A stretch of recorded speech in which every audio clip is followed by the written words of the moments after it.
there once lived a man named Daniel, a kind and hard-working soul who always believed in God. But as the years went by, life seemed to turn against him. He lost his job, his friends drifted away, and every time he faced another trial, his heart grew heavier. Daniel prayed every night, but his prayers often sounded more like complaints. "God," he would say, "why are you letting this happen to me? I've been faithful. I've done no wrong. Why do you keep taking things away from me?" He waited for answers, but heaven seemed silent. The more he prayed, the more problems came, and Daniel's faith began to shake. One morning, he woke up to another disappointment. The small business he had tried to build was gone. A storm the night before had flooded the area and destroyed almost everything he owned. That morning, Daniel sat by the ruins of his shop, staring at the sky with tears streaming down his face. He whispered, "Lord, what have I done to deserve this? You say you love me, but I feel forgotten." For weeks, Daniel lived in sadness and confusion. He stopped praying the way he used to.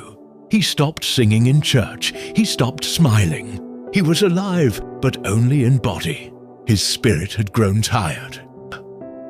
Then one day, Daniel decided to take a walk through the hills near his village, hoping the quiet might bring him peace. As he walked, he saw an old shepherd resting under a tree, watching over his flock. The shepherd smiled warmly and invited Daniel to sit beside him. "You look troubled, my friend," the shepherd said. Daniel sighed deeply. "I've lost everything, and I keep asking God why, but he never answers." The shepherd looked at him kindly and said, "Let me tell you a story." He pointed to his flock and continued, "See those sheep?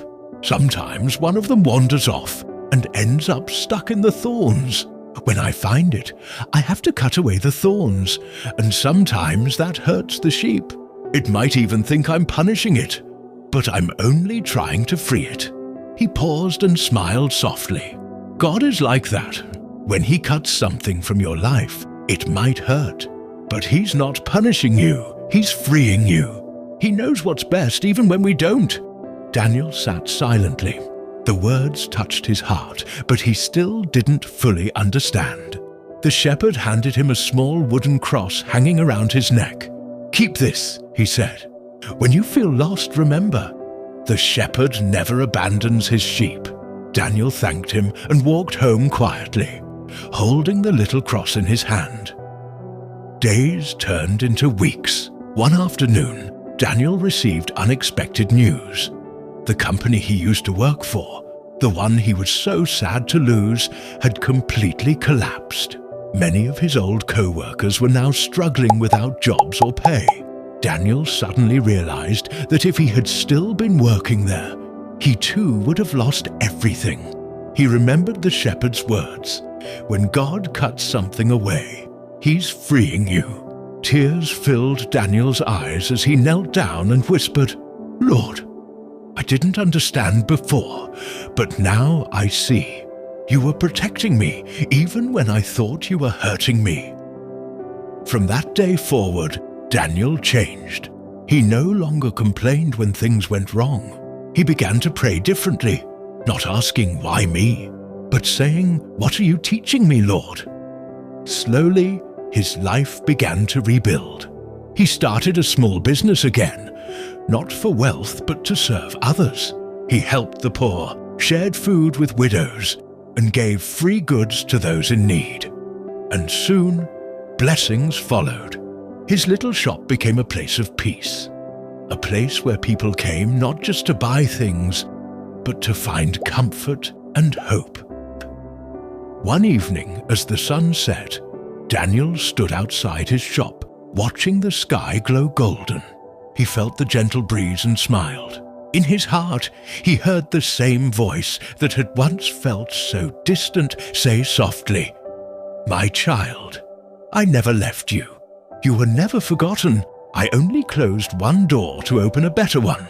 Daniel bowed his head and whispered with gratitude, "Thank you, Lord." you truly know what's best. From that day onward, Daniel lived each day with peace in his heart.